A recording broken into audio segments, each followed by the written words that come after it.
Moving on, though, we got to talk Avengers Infinity War box office. It's a lot.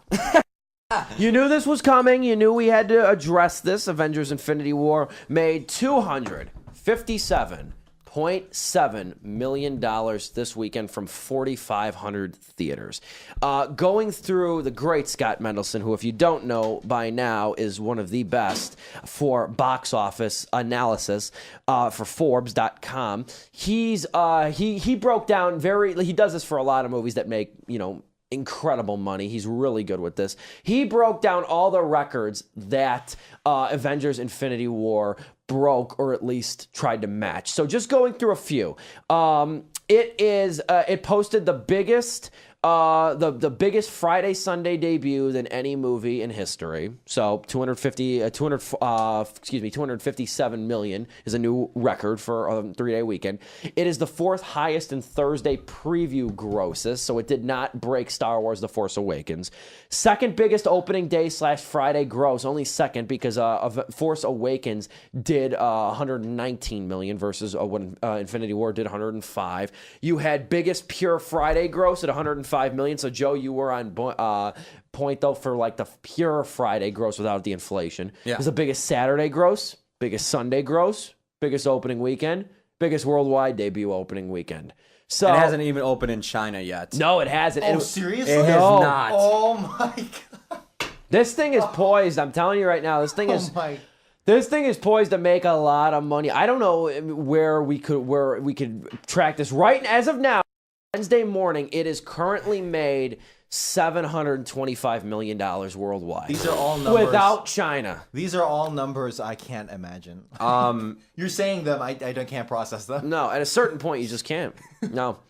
I mean, we got to pay respects to the king himself. He's in the top 5 box office this weekend. I mean, I think that's kind of amazing in itself. Marvel has 2 Black Panther movies in the in the top 5 box office. And Black Panther went from 8th to 5th. And it's been out for 3 months. I told all my friends too, I'm like, just watch. The weekend of Infinity War, people are going to go see Black Panther before seeing Infinity War. Because people probably bought their tickets in advance. So they were just like, oh, this weekend I'll just go see Black Panther again right before it. Yeah, Black Panther skyrockets up again. So what do we make? I know it's hard to kind of rationalize these numbers. But man, I'll tell you right now, I remember when Jurassic World made over $200 million opening weekend, and I was not anywhere near expecting that movie to do that. No one did. That makes no sense. I remember when Jurassic World came out, I'm going to eat crow. I remember saying to my friend, I'd be surprised if it made $120 million. And then look what it did. I still can't fathom that movie made so much. I remember being shocked at that $200 million opening. But since then, we've gotten Force Awakens, we've gotten The Last Jedi, we've gotten Infinity War, Black Panther for $200 million. Woman.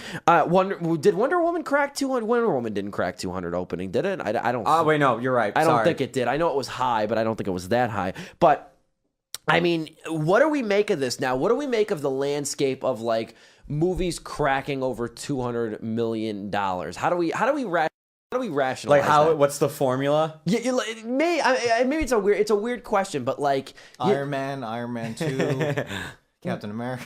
Yeah, I was just gonna say formula. The formula is Marvel. The formula is Marvel over here. The formula is Star Wars. The formula is Disney. The formula is a franchise from a childhood. Yeah, true. That's literally it's Star Wars. I mean, like we said, we didn't expect Jurassic World to open like that. No. Nobody did. That's the outlier. That's the outlier of these because it was just I mean, it could have been casting power. A lot of people. That was right after Guardians, the year after, and everybody was loving Chris Pratt. So maybe it was just seeing that, and just also it's a Jurassic Park movie, and just people were just like, oh my god, we're actually going back to Jurassic Park. I don't even think there was that much outward hype for not the marketing, but just there wasn't dude, I'm so excited to see Jurassic World. No one was saying that. I think it's just more so. I don't recall that. And it's not everyone internally was like, yeah, I remember the first Jurassic Park. I really like that. Oh, okay, let's watch the second. Let's watch the new one. I think everyone just decided to do that. I don't know. Apparently. Yeah, I was gonna say here there have been 6 named them all. There have been 6 movies to break $200 million at the American box office their opening weekend. You got Avengers Infinity War, Star Wars Force Awakens, Star Wars Last Jedi, Jurassic World, the original Avengers at $207 million. That's when I first saw it. I remember thinking, wow, $200 million. And Black Panther, number 6. So then... 5 out of 6 are all Disney. I know. 5 out of 6 are all Disney. No, and then you go further down the list. You ready for this? Number 7 at $190 million, Avengers Age of Ultron. Number 8, Civil War, $179. Number 9, Beauty and the Beast, $174. Number 10, Iron Man 3, $174. Oh, man. The next one you get that's not Disney is number 11 with Harry Potter. And then you get Batman versus Superman. Then you're getting the Dark Knights, the Hunger Games. Really, Batman versus Superman's on there? Batman versus Superman's number 12 at 166 million. You forget how much that made because that dropped so hard. Yeah, that's right. It had a big drop the following weekend. Word of mouth murdered that movie. I think all the DC movies, they all dropped pretty darn hard, except Wonder Woman because it was good. It was good. The oldest movie, I'm trying to find like the oldest movie that's in the top, like, Man 3 from 07. Oldest movie is number 18. It is Spider-Man 3 from 07 with $151 million. Okay.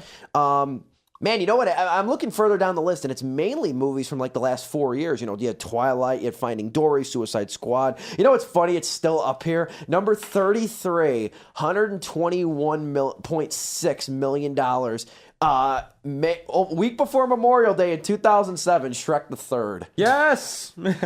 I'm just going through and like looking for movies that like have made it's mainly a lot of newer stuff. And I mean, you got to think it's the ticket price that does it. I go back and look at like a movie that cracked that back in like 2007 when tickets were even still cheaper. Well, if you do adjust it for inflation, I think Dr. Zhivago still holds that record or something. I think. Cleopatra, I think, holds that too. Something like that. They're up there. Gone with the Wind, I think, is still up there. Yeah, the inflation is a big part of it. I mean, that involves math, and I get really confused. It's great. Again, Mendelssohn's really good at breaking that inflation down in multipliers and such. Any other things though about the Avengers box office though? Because I know we touched on Black Panther. I mean, we kicked them while they were down last time when we were talking about Black Panther. Should we kick them down again? How so? Justice League. Oh yeah, and how it just. Opening weekend, it's destroyed what Justice League grossed worldwide. Yeah, what it almost tripled it. Almost tripled it, yeah. Well, yeah. I mean, just because I think Justice League, if I'm not mistaken, made 94 million. Yeah, Justice League didn't crack 100 million when it opened. No, here domestically and worldwide, it's made 657 million, and it's like Avengers just did that with their first. It's weekend. A one-man game right now. So you're a board member in the Disney board of directors. I don't know how that works, but still. You're on that board and you're looking at this like, hey, this worked and this didn't work. What do you think they're gonna do now that they've broken all of these records continuously in the same couple of franchises? Probably more of the same. So extrapolating from this, nothing is gonna change in terms of the formula. Probably the humor of these movies, what's gonna work. Maybe you'll have some more strong, dramatic moments to reel people in. But once you settle back into it, what is this now? Phase 4, Phase 5? We're going to get into it soon. We're going to get into Phase 4. I think Captain Marvel probably kicks that off. Yeah, I think Ant-Man? Or maybe Ant-Man. That could be. I'm gonna double check really quick. You guys keep going. Phase 4, you're gonna be right back where you're at in terms of the feel. Obviously, a lot has changed. Don't get me wrong, but in terms of the feel and how these movies, how they arc. You are not going to get anything experimental whatsoever in terms of... Well, you think? I don't know. I'm hoping. I thought you were optimistic about the experimental. I'm hoping that post Avengers 4, now that we've introduced, reality time with, Infinity War, and a huge amount of people went to go see it. Well, they could totally play it safe. I'm hoping that, now since a wide amount of people have been introduced to, this whole, bending reality, this whole, bending time and stuff like that, that we can start playing with stuff like that and get. I agree, and I think they're going to try. I think that's the perfect time to transition. Hopefully after Avengers 4, and if you're like me and been sent photos by your friends, set photos proving some stuff about time travel and reality, it's okay, I'm hoping that, like, with Doctor Strange, we can get even more crazier than we did with his origin movie. Yeah. I'm hoping we can get spin-off movies or Elseworld stories like Dom and I always talk about. That's my dream, right? Yeah, there. like, I'm hoping we can get Hydra Captain America, Hydra Hawkeye, like, stuff like that. Like, that would be cool to see. What if Uncle Ben survives and Peter gets killed? Like, or, eventually Miles Morales. Yeah. Like, that would be cool to see. The Spider-Man. Dimensions and whatnot, if you want to get, like, that crazy. Well, yeah, with like I said, as far as, like, experimental goes, we're not going to get...